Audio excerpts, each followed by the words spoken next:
Welcome to the BiggerPockets Money Podcast, where we interview Cindy and talk about sabbaticals.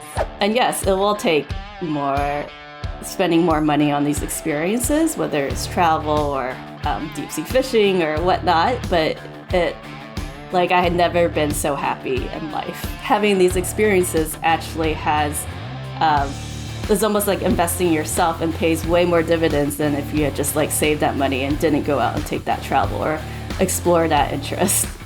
Hello. My name is Mindy Jensen, and joining me today is my military millionaire co-host, David Perret. What's up, everybody?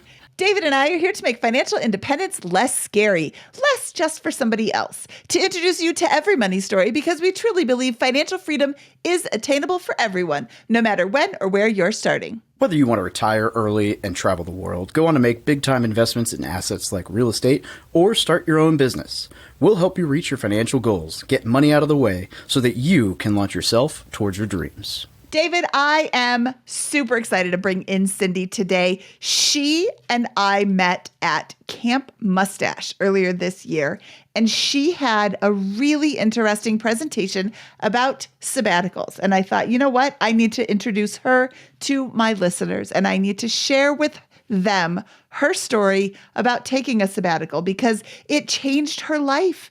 I've known several people who have taken sabbaticals that have also changed their lives. And what a great concept. Take a little mini break, take a long break, and reevaluate what's going on in your life and see which direction you want to take your life, even if you haven't reached financial independence yet. Yeah, I definitely think there's something to be said for that. In fact, I guess if I think about it, right, technically I took a mini sabbatical with my trip out of the country last month. I was gone for 3.5 weeks, right? I don't know that I'd really consider that a sabbatical, especially since I work for myself, but it was a lot of fun and much needed, so... I met Cindy at Camp Mustache this year and was blown away by her presentation about sabbaticals. In 2019, while speaking with a friend who's an executive coach, she was given the assignment of a career audit to come up with 100 ideas for alternative careers, which led to an aha moment. She'd been aware of the concept of sabbaticals for several years, but this exercise brought it back to the forefront of her mind.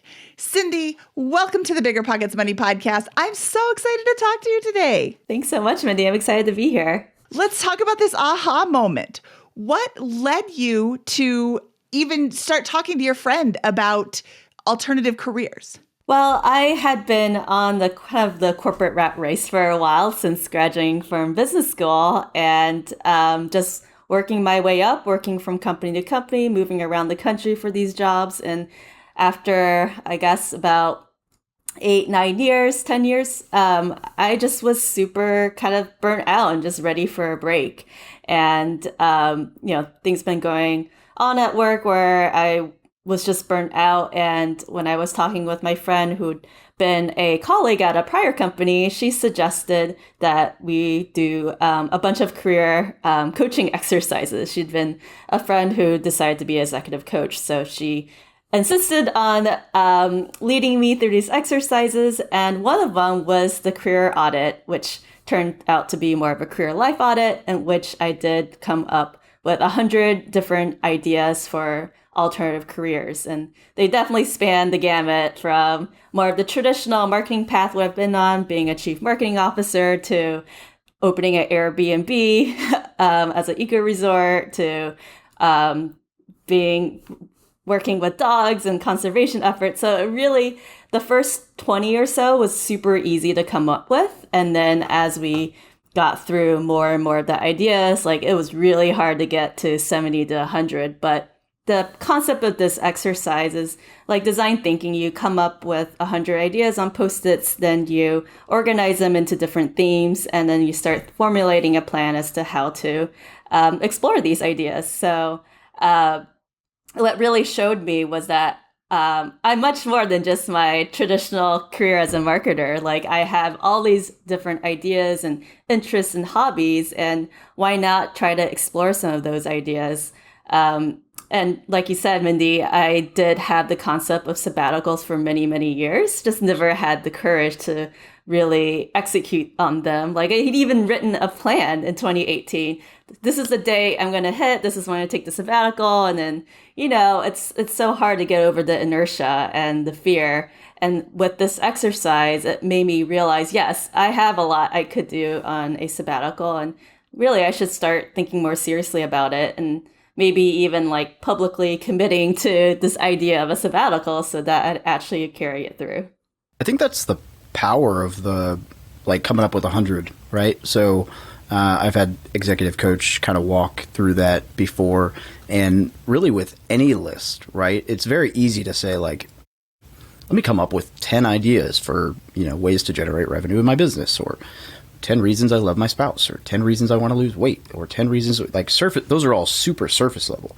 It's not till you get past 20, 30, 40 that you really start digging into creative things or generating, like, no matter how ridiculous. And that's why when they talk about like planning your vision or what you want your life to look like, that you get into like 60, 70, 80, and you're like, I can't come up with anything. Okay, I want, I don't know, a Bugatti, private jet, and you just start writing crazy things down that when you finally look at your list, you realize like, well, thing 1 through 10 were like, I'd like to own a house, well, that's not really a vision that's gonna, like, that doesn't necessarily get you going, right? So it's, yeah, I like the idea of 100, like the career exercise and things where you have to like sit down and write down like a list of 100. Like that really challenges your creativity.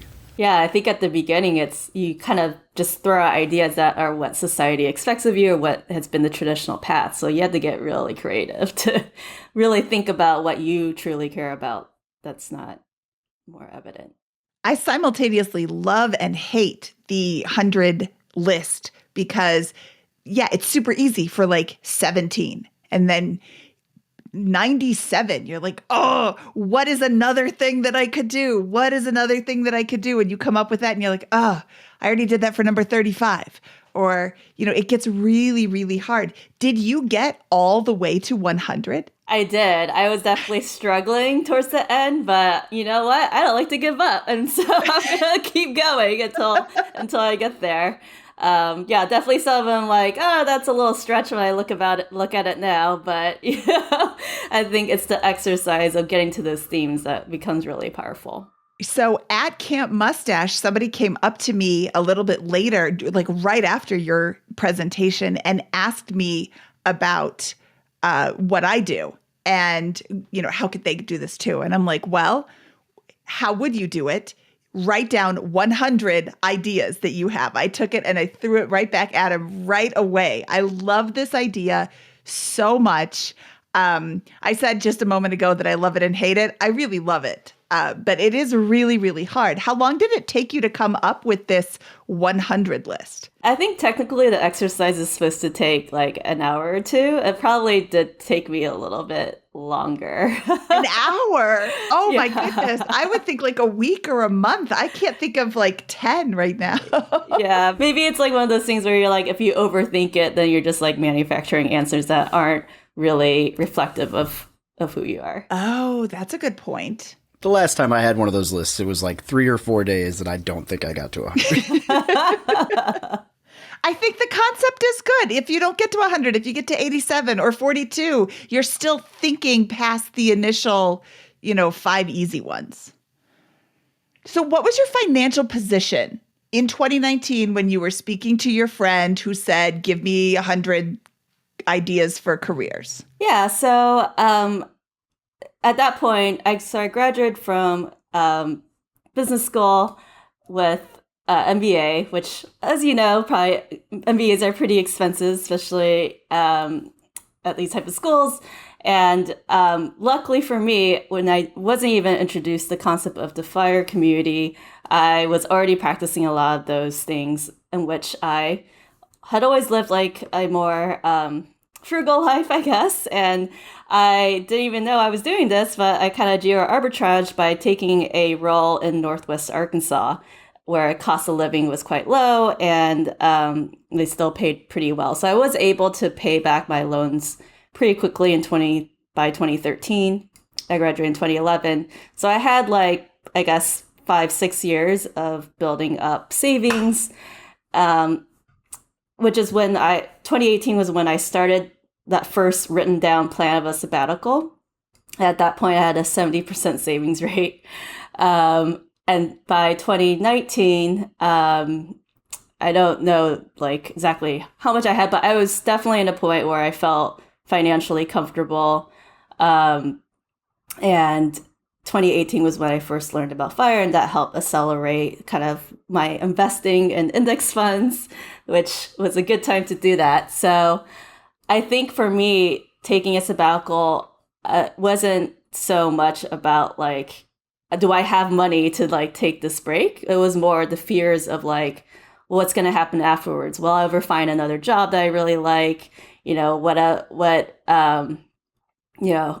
is this time going to be worthwhile? By the time I decided that 2019, when I did this exercise, came up with a more serious plan, I said, you know what, I'm going to quit in spring 2020, which, as y'all know, great timing with the pandemic. Also, the low of the stock market at the time. So that was a little bit disappointing. I was so geared up to do it. I even did things like funded my FSA to do LASIK, like knowing that I would get, full benefits of leaving my job earlier in the year. And then I had publicly committed to friends and family that I was going to do this. And when the pandemic hit, it was like, well, maybe I should rethink this a little bit, or let me just delay it and see how things go. I think at that point, my stock market portfolio did take a substantial hit. And again, it was more the fear like, well, if I take time off now, like, what's going to happen if it's like a sustained, bear market? Am I going to find a job? So instead of taking the sabbatical, I had a very frank conversation with my then job about feeling a little bit burnt out. Like, I really would like to take some time. Can I take a sabbatical? And I think I only would have had the confidence to do so because I had been preparing to take time off and had the savings and all of that. And at that point, you're kind of enjoying the mental benefits of being able to, push for what you want without fear of, say, losing your job or any kind of implications. So at that point, I went to my employer. I wasn't able to get like a long 3-month sabbatical or anything, but I did get about a month off of work as vacation, which actually ended up being a fantastic way to prototype a sabbatical. So in August of 2020, I took a month off.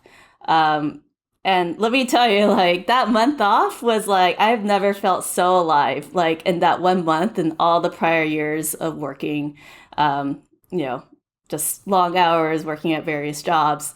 And what I did with that 1 month was very intentional. So the first half, I took a solo road trip all the way up to Oregon. And of course, it's during COVID, so I was doing it solo and meeting friends along the way. And just taking time to like camp and hike in nature and kind of mentally recharge. Along the way, I like met a friend who was into real estate, and that's where I got inspired to like start looking at real estate in the second half of my month. And that was, I just dove deep those 2 weeks and started looking at multifamily units in the LA area. And before I knew it, the month was up, and I was like, "What? I still have more I want to do." So I did go back to work, and really reflected. Like, was that break enough? Like, is there more I wanted to do? Like, how do I tell my employer?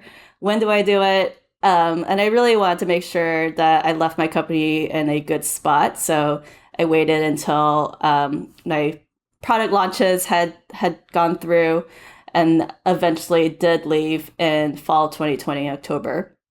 So at that point, in terms of my financial situation, from March at the low of the stock market to October 2020, my net worth had gone up like I don't know, was it like 20-30%? So I actually felt comfortable, even more comfortable, like just leaving my job without like necessarily like side gigs or anything to supplement that income. Because I think, seeing that, you just realize if you stay the course, like you don't have that financial fear as much anymore. So let's go back. You got 30 days of vacation. Was it paid or unpaid? It was paid. Oh, that's nice. So it was like a paid sabbatical for a month. Paid sabbatical. That's the best sabbatical. Yeah, it was unexpected. I was asking for a 3-month unpaid sabbatical. So. And they gave you a month paid. Okay, that's awesome. And then you came back, you finished up your product launch, and you left. How long were you unemployed, sabbaticaling in October of 2020? So I told myself, like, I would love to take a year off. And, and as I started the sabbatical, I realized, yes, that actually might be a good time frame, because the first 2 months, after just being on the grind for so many years, it took me a long time to like just decompress. And there are definitely days of just Netflix, things like that. So, and I did deal with like, well, this feels really different. Am I making the most of my time, feeling guilty about not like doing some stuff? I think during that time went to my first Camp Fi, or maybe it was my second Camp Fi. But when the new year rolled around, and I think maybe just the way the job market was, surprisingly, I started getting outreached on job opportunities. So during this time, I kind of structured my sabbatical in kind of 3 buckets based on kind of the thought I had done prior with the 100 jobs exercise and other things. So really, how do you recharge in the soul? So for me, that meant creative projects. That was a theme that came up in the 100 jobs. Second is kind of the physical bucket. So outdoor pursuits. And part of that is I do enjoy the outdoors, but also it's still the pandemic. So more limited to like deep sea fishing and hiking and camping, things like that. And then the third bucket was work, which is the alternative career prototyping. So I went back to that list and, explored things like I said, I explored real estate during that month off. I did end up, looking at various multifamily properties. It didn't actually end up, I didn't actually close on those prospects, but it was still a good learning exercise. I also looked at, what it would be like to be a content creator. Like I mentioned, I'm in marketing, so a lot of times I do a lot of stuff like creating a website and all of that, but more from a strategic level and working with agencies. So I wanted to see what it was like to actually create something myself. So one of the hobbies I got really deep into was deep sea fishing. And so I created a fishing blogging website called Fish to Fire. And it was a way for me to prototype like what it would be like to be creative, making a website, writing content, which is quite difficult. So the utmost respect to you all. And so along those lines, I was just going through all of this, and February, March came around and these jobs outreach. And I'm like, well, I'm not exactly ready to go back to a traditional job yet, but this is a way for me to just explore different careers. And there were 2 job opportunities I ended up interviewing for in the next few months. In the middle of all of that, I actually picked up a gig as a consultant unexpectedly, and also prototype what it would be like to work for myself and doing marketing consulting with a furniture company, which helped me prototype what interior design and exploring that side of things would be like. So anyways, long story short, I got these job interviews. I ended up getting 2 offers, to my surprise. And I think part of that is both fantastic jobs, both felt like dream jobs. But I don't think I could have interviewed well at those jobs had I not been taking that sabbatical. I was just so mentally worn out. If I was interviewing for those jobs while at my last job, I probably would not have been able to get both offers. So then came this agonizing job decision. the roads are completely opposite, and ended up taking one and pushed out the start date to July.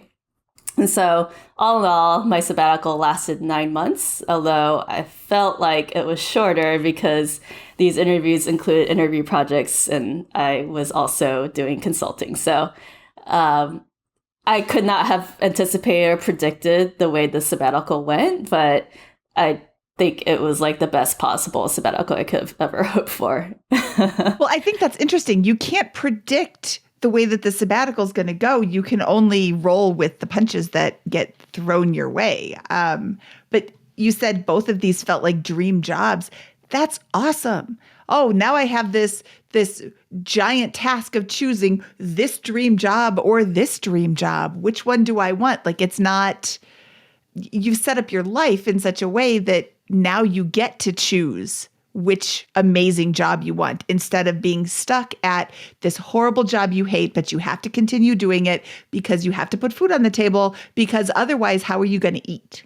So that leads me into my next question. How were you funding your life during these 9 months? So, because I had been working for quite a while, I did have enough savings built up. And I know I'm like very privileged to be in this situation, to be able to quit my job during COVID when so many others were struggling to find a job. So I know this is very, very lucky, but I definitely spent years building up the savings and then seeing how the stock market had changed and then like boosted my net worth. Like I just realized, at a certain point you get to the financial journey of like saving and investing, that the income that you have from your job no longer is as impactful as like the investments you make. So even though in the 9 months I hadn't actually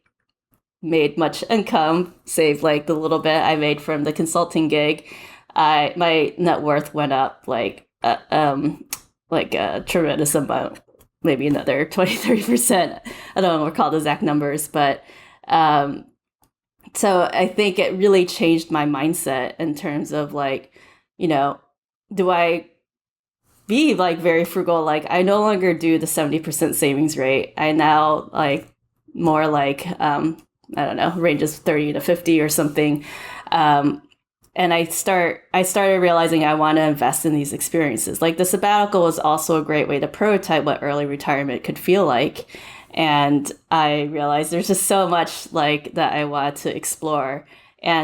But I don't need to wait until early retirement to do some of these things. I can make time to like explore these hobbies. And yes, it will take spending more money on these experiences, whether it's travel or deep sea fishing or whatnot. But I had never been so happy in life. And I think it's, the sabbatical, the way you do a sabbatical, it would be different for everyone, right? Your needs are different, but it's definitely worthwhile to take some time for yourself and to recharge and really think about like what would make you happy. So another executive coach I'd taken a workshop from, Marshall Goldsmith, he had said the best thing you could do is to ask yourself every day, did I do my best to be happy every day? And so sometimes, at least for me, it was easy to get stuck for planning in the future, when sometimes in the present, having these experiences actually it's almost like investing in yourself and pays way more dividends than if you had just like saved that money and didn't go out and take that travel or explore that interest. So I don't know if that answers your question. I kind of around to different topics, but. Well, that kind of leads me into, so one of the things you said, and you just kind of glazed over it at the beginning of your topic about your sabbatical, that I wanted to hone in on real quick, that I think is important, is you said it took you a long time to unwind and settle into the long one, right? Like there were some times with just Netflixing or whatever, but it took you a long time to actually settle into the groove of being off work. And I recently got back from a 3.5 week trip, and we went to Peru and Colombia, me and some friends, and you and I were talking before the show where we've both done the Inca Trail to Machu Picchu, which is incredibly challenging, altitude and hike, and very surreal and peaceful. And then, but you don't realize how burnt out you are until you take that much time disconnected from the world, and phone off or airplane mode, and actually legitimately not working. And it is amazing how good it is for the soul to take that kind of time off, and how many ideas you have, and how creative you can be, and how much flow you can get into. And I mean, it's like your energy levels just completely change as a person. So just wanted to, I think you kind of breezed over that, but I think that's huge. So I would just encourage people that if you have an opportunity to take vacation, there's this stigma, I think, in the U.S. a lot of times about taking vacation. There's a joke, in the military, right? We get 30 days of vacation a year, and it's like a running joke that like nobody wants to take it. You have to like ask permission, and it's like, oh, I don't want to be the guy who takes vacation time because like nobody wants to be that guy. And it's like, take your vacation time, like take it, go travel, enjoy, and so I would just encourage, if you have the opportunity to travel and get away from work and actually disconnect, do it. It is so good, because experiences are absolutely just, I agree. I think they're like the best thing you could possibly put money into. Let's talk about getting back to work after a sabbatical. Was it always your plan to return to work afterwards? Yeah, I think I was pretty open-minded as to what kind of role I returned back to, but I wasn't in my fire journey. I wasn't at a place where I could just like early retire or anything. I was more at the midway point. So enough where I felt comfortable taking some time off, but not enough to never go back to work. Did you have any pushback from family or friends? Yeah, so I think, earlier on when I first had that idea in 2015, 2016, when I talked to friends about it, they kind of, or family, they, kind of laugh about it. And there was a point in time where I I asked for a severance package because my role was, I was in a different part of the country and they wanted me to move to another part. And I decided to just leave the company altogether with a severance package. And I think I was too scared at that time to just take a little bit of time to like really reflect and think about and relax and think about what my next step should be. Instead, I rushed into the next job, which ended up taking me to another part of the country where I ended up being pretty unhappy. And I think about that time, like, had I just taken a little bit of time to reflect and, not panic to get another job, I might have found a role that was a better fit for me professionally and personally. Now, I do think things all happen for a reason, but that experience, I got a lot of pushback. Like, why would you opt for a severance package? Just move with the company. Who cares? Like, that is almost like, it's not quite a sabbatical, but similar kind of topic where you, you're voluntarily quitting your job, so to say, but with, severance. So by the time I actually took a sabbatical in 2020, like, I think at that point I built up enough financial cushion. I definitely had chats with my family, and they were actually, surprisingly to me, very supportive. Because I think you can't put a price on mental health. And so there was so much fear built in the years leading up to it that when it actually happened, I didn't feel stressed from that kind of financial perspective or of any that sort. And I did feel like I had friend and family support. And at that point, there had been a few friends that had taken sabbaticals of their own and just had glowing reviews of their time off. Did you plan any part of your sabbatical? Did you spend time thinking about, okay, this is what I'm going to accomplish? Or was it just like, let me decompress for a long time and see what happens? Definitely more of a planner. So like I said, like in 2018, I had written out an entire Word document of all the buckets I want to do, all the tasks interests I want to explore. But when I did take the sabbatical in October 2020, though, like it wasn't like a plan. This month I'm going to do this. Like, I think I've since learned that, yeah, like you said, it's good to like roll with the punches. So it's amazing when you have the mind space, like what opportunities come up. So like I think it was October when I started October, November, December was a lot of just like decompressing, deep sea fishing, things like that. January, I decided that I always wanted to try ceramics. So I did ceramics intensely every day for a month and soon realized, I can't keep doing this. Otherwise I won't accomplish any of the other things I wanted to do in sabbatical. By the time February rolled around was when like those interviews started, and March was when I picked up the consulting gig. So it didn't quite go like how I had planned, but again, like it was actually all for the best. Well, I think it's interesting that you wrote out all the things that you wanted to do. And the reason that I asked this question is in like kind of tying into, you said it could be like a mini retirement. I have found that people who want to retire, and specifically who want to retire early, get to the point of retirement and then what? What am I supposed to do now?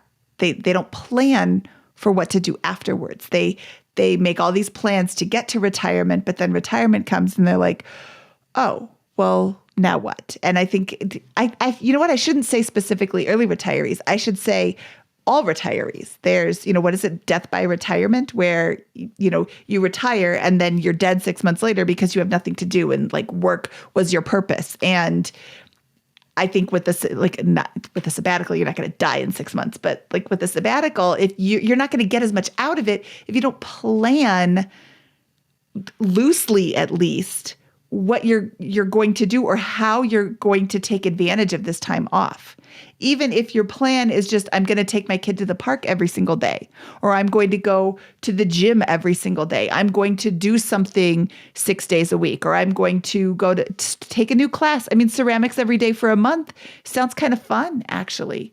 I don't know that I want to do ceramics every day for a year, but every day for a month could be really cool. Or I want to write a book. So sit down and write. You have to write every day if you're going to write. I'm going to do this, I'm going to do that. But having a plan is so much better than just, I'm going to take some time off. There's my plan. I would actually say, yeah, planning for a sabbatical beyond the financial aspect, I think equally important or more important is mentally, right? So I would say I had planned with like the prototyping with that 1 month off.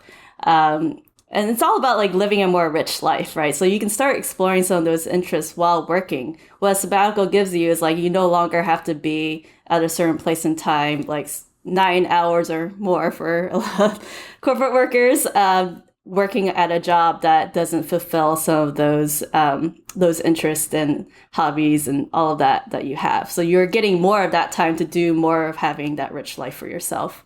And then another thing that just reminded me is like, in August, that month I took off, I was very prescriptive because I had such a limited time to like explore all these things. So it felt like hectic and really jam-packed, but it made me feel like so alive, like I said. And it's because I was very intentional and I knew I had like a small window of time. Whereas when I left in October, it did feel like more nebulous and not as like, am I being productive enough, right? Which I think can be a little bit of a fallacy too, because sometimes you just need time to just sit with yourself. And but that is a thing, like I think with a sabbatical where you don't have a specific end date, or like, retirement where you don't have a specific end date, there is a danger where you think you have more and more time. So I agree. I think there is definitely value to having some structure as well, which I ended up getting a paper planner, and there are different techniques you could do to try to introduce more process and structure into your life. What I have found with my husband, Carl, is that he used to be a lot more like your August a sabbatical where he wanted to do all the things in this one short time frame. So you just do them all the time. And this is how you go all the time, which is not fun. And then now I'm trying to convince him that you can be more nebulous and it's totally okay to just sit with yourself and think. And it is 100% valid to read a book that doesn't teach you anything. You can read, so he picks up Stephen King's It. I'm like, the one book that scared me to death. No, don't leave that in the bedroom. Face up with that creepy clown on the front. Yeah, no thank you, sir. But it's 100% okay to read a book that you enjoy that doesn't teach you a thing. Valid 100%. I agree with that. I like a minimal plan, like a loose outline even. Just, hey, today I need to do 3 things. And here's my list of 1,000. So I need to pick 3 of those things as opposed to... I would say another thing with sabbaticals is that like each sabbatical could be very different. And for me, after taking that August one and like the long one, I was like, this has been so valuable that I see myself taking more in the future. And it doesn't have to be a certain way. Like I ended up taking another mini sabbatical for 2 months this past summer because I ended up changing jobs to the other job that was a dream job. So the sabbatical was something that was a gift that kept giving because I ended up getting 2 jobs from that sabbatical. And that sabbatical this last 2 months in June and July was very different from either of the previous 2 in that the pandemic had opened up travel again. So this one I focused on the things that I had traditionally thought I would take on as a sabbatical in the past, whereas I was able to travel to Cabo and Iceland and take trips with friends and family. And so I think, there's no rhyme or reason to what a sabbatical could look like, even for a single person. And I'm just so thankful I had the opportunity to do that travel because I think, through the sabbatical and living that richer life leading up to it, like you just realize at the end of the day, it just comes down to people and like having the time and spending the time to like cultivate and develop that community, whether it's local or long distance.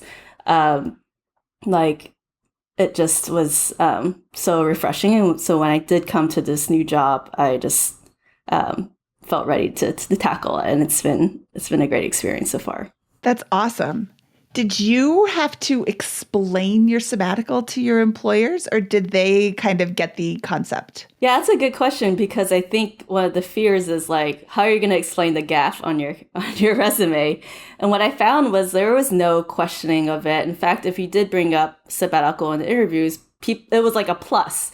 People either said like, oh, I've taken sabbaticals before and like, got really excited, or there are people who like say, I wish I could take a sabbatical. What did you end up doing? And it just actually became more of a talking point to connect with others than necessarily something that you kind of have to like hide and, try to explain away as a negative. And again, I think, mileage may vary. Like there are probably certain careers that better lend to or where sabbaticals are more common.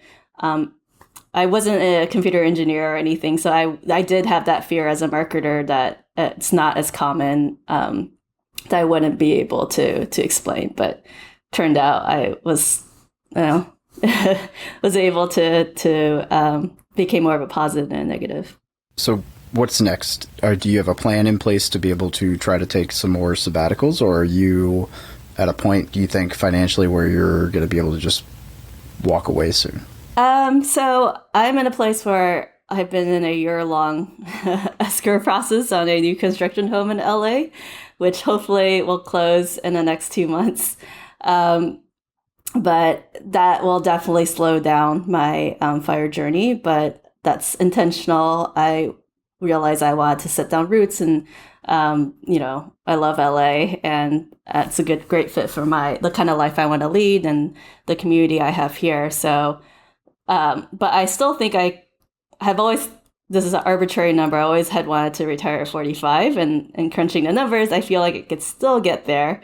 But I, this job I'm at, is awesome. It is a tech job, and it's fully remote, and like a very different type of culture from other jobs I've worked at. And I just feel that, hopefully things go well, and I just continue at this job until early retirement. But we'll all figure it out. And even if I end up wanting to change directions or go to a different job, like I don't really have fears about taking another sabbatical at some point in these next 10 years or 8 years or so. So yeah, Absolutely. What side of LA are you building on? South Bay. So it's in Gardena. It's more of a gentrifying neighborhood, but I love all the great food that's around it, and it's more central location. Yeah. Not too shabby. Not too shabby. So, Cindy, do you have any last pieces of advice for people who are considering a sabbatical? Yeah, I think, a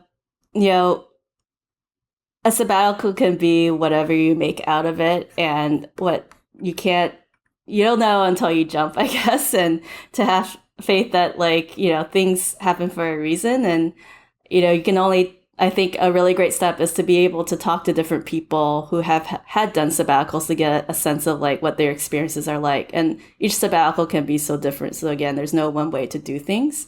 For me, a lot of the value came from that mindset shift, that kind of unlocking experiences now is actually worth more than just squirreling away money and investing it necessarily. I definitely found that I was much more stressed and anxious before taking sabbaticals. It was all about striving and achievement. And now I'm much more able to find that inner peace and that equanimity, right?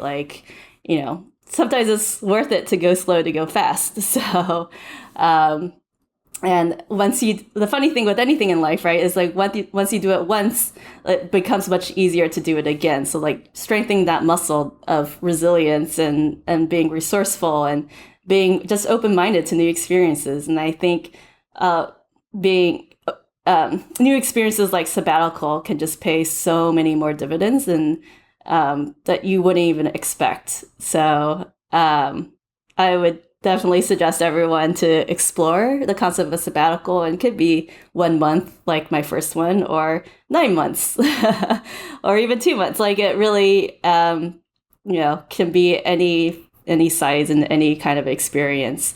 But it's just so rewarding to be able to take that time and that mind space to explore something new. That's awesome. Cindy, thank you so much today for coming on and sharing your story. I think this is going to be super helpful for people who are kind of on the fence about taking time off. It seems like it doesn't really affect you career-wise, which is, I'm a little older than you, and any gap in your resume a while back would have been like the kiss of death. Oh, can you explain this gap? It took me a month to find a job. Oh, well, we can't hire you either then. It just seems like anything was such an awful experience to try and I remember fudging some numbers in my resume. Don't tell my employer.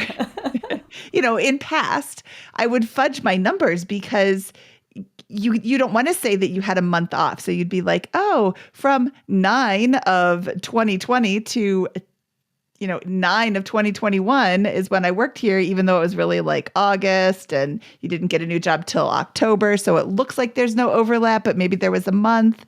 I don't know. Yeah. Is that wrong to admit on a podcast? To add to that, I actually Shame. not only did I find a better jobs or better fit culturally and just interest wise, but also I got a higher title and higher salary, and sometimes you can't do that unless you take that mental break. And this is something I've heard from other friends who've taken sabbaticals as well. They actually ended up finding better roles where they were much happier at. Well, we didn't talk about any downsides. Did you experience any downsides with your sabbatical? I just always thought it was great. I didn't even think about maybe there was a downside. I mean, the downside is like, yes, I would have loved to keep investing in the stock market while it was down. But you know what? Like, I don't think those experiences I had in sabbatical, like, they were much more worthwhile than like the extra money I put in for investing. And I think, yeah, like, I think the first 2 months of the sabbatical, I did feel like a little bit guilty. Like, am I making the most of it? Why doesn't it feel like the August month that I had off? Um, and so, yeah, that's why it's so important to like start investing in that like full life before you even get to the sabbatical or that early retirement, so to say. I think that's where a lot of the pitfalls would be. It's more like that mental mindset. I love it. Cindy, again, thank you so much for your time today. Where can people find more about you? You can find me on... Are you still on Fish to Fire? I am on Fish to Fire. Yeah, you can find me on fishtofire.com. I love that. What's the biggest fish you caught? Bluefin tuna. That's awesome. In Southern California, yeah. It's great to be able to catch your own fish. No like commercial bycatch or anything, and it's just the freshest sashimi you could ever have. So it's fun. Okay, Cindy, thank you so much, and we'll talk to you soon. All right, thank you. All right, David, that was Cindy with her amazing story of a mini sabbatical, a longer sabbatical, and then yet another sabbatical. I love what she had to say near the end of the show. She said, once you do it once, it's easier to do it again. She's taken a month, a 9-month, and a 2-month sabbatical. I love that. I love the idea of just taking a little bit of a mini break. Now I got to go talk to Scott. Good luck with that. Have fun. Oh, so a couple of takeaways that I have from this episode is the 100 list. That is such a great idea. Sit down and write out whatever it is you're thinking of, your 100 list. If you're thinking of changing careers, write down 100 different careers that you could do. If you're thinking about going on a sabbatical, write down 100 things that you want to do. Write out a bucket list. That movie, the bucket list movie, I thought that was really cute. I think that's a really great idea to have a list of all the things that you want to do, and you keep adding to it. As you cross things off, as you cross things off, as you add more things to it. Ooh, I forgot about this. I forgot about this. It's an ever expanding list of things that you want to do. But I think having these ideas, having this written down is so valuable and so important. And seeing it in black and white can show you this is possible. But that 100 list, holy cannoli, if you're struggling with something, if you're at a crossroads, if you're trying to think, what should I do next? Sit down and write out 100. Write out your 100 list and see what you get. Yeah, I think for me, one of the bigger takeaways was, and this is something that really is just a big takeaway because I had this epiphany last month personally, is just how little we realize, like how you just don't realize how burnt out you are and how much you actually need that break and how long it's going to take you to settle into that break and how important it is, right? And so taking those breaks and legitimately taking the break and actually disconnecting from your phone and putting it on airplane mode and going on a hike out in the middle of nowhere or traveling to another country or whatever that looks like for you, but actually disconnecting and going out with friends and doing something to experience a new culture or a new place or just spending time in thought or something is so important to just your well-being. And when you come back, you'll be, it seems so counterintuitive because you're like, oh man, I'm so busy. There's no way I can afford to take time off, and I'm gonna get behind, and I'm not gonna be able to do X, Y, Z, and I can't afford to do X, da da da da da. The reality is, and I would argue that you may not be afford not to because you're just going to continue to get burned out, and you just don't realize how burnt out you are. And so I went away and whatever, and I come back, and it's like I have been so productive in the 2 weeks I've been back. I mean, I've produced an entire course. I've revamped a business plan. I've drafted an entire journal planner from start to finish and redrafted it and sent it to a designer and a formatter. It's been kind of crazy, the amount of stuff that I've gotten done in the 2 weeks, and I think I've recorded 9 podcasts. It's been busy, and so I would just encourage you to take those breaks and give yourself time to recharge and experience life, because you don't realize how much you need it. Aw, that was fantastic. We're going to end it right there because that was perfect. We've come to the end of this episode of the BiggerPockets Money Podcast. He is David Perret. David, tell them where they can find you. Every social platform at either Military Millionaire or From Military to Millionaire. And I am Mindy Jensen saying, grab that brass ring.